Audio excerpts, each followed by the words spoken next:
আসসালামু আলাইকুম সম্মানিত ভিউয়ার্স, আমি সৌদি আরব প্রবাসী। তো আমি প্রবাসে যে কাজ করি আপনারা অনেকেই জানেন যে আমরা জানালার, দরজার এবং সহ সুপার সেটের কাজ করে থাকি। তো আজকে একটি বাসায় আসছি জানালার পর্দার মাপ নিতে। তো এই যে দেখতে পাচ্ছেন জানালার পর্দা এবং এই রুম, এসব রুমের পর্দার মাপ নিলাম, জানালার কাজ করলাম। সবচেয়ে যেটি ভালো লাগলো, এটি একটি কাঁচের টয়লেট। তো সামনে থেকে ভিতরে কে আছে এটা দেখা যাবে না এবং ভিতর থেকে যে বসে আছে সে বাইরের কিছু দেখতে পাবে না। এটি একটি কাঁচের টয়লেট। তো এই টয়লেটের ভিতরে আমি ঢুকলাম, ঢুকে আমি নিজে প্র্যাকটিক্যাল করে দেখলাম। তো দৃশ্যটা খুব ভালো লাগলো আমার কাছে। রুমের ভিতরে কাঁচের টয়লেট, যেটি রুমের ভিতরে যদি লোক থাকে সে টয়লেটে বসে থাকলেও দেখতে পাবে না।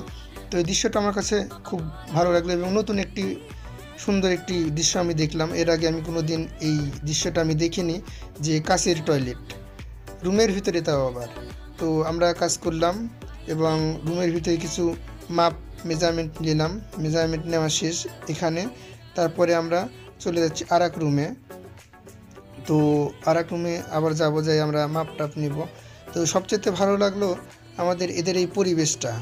এই যে সব জানালার পর্দা আমরা নিচে কাজ করে দিছি। তো আমাদের কাজ মোটামুটি শেষ, আমরা এখন বাইরে চলে আসতেছি।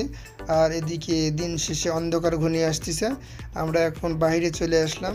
অল্প সময়ের মধ্যে আমরা হয়তো আমাদের গন্তব্যস্থানে পৌঁছে যাব।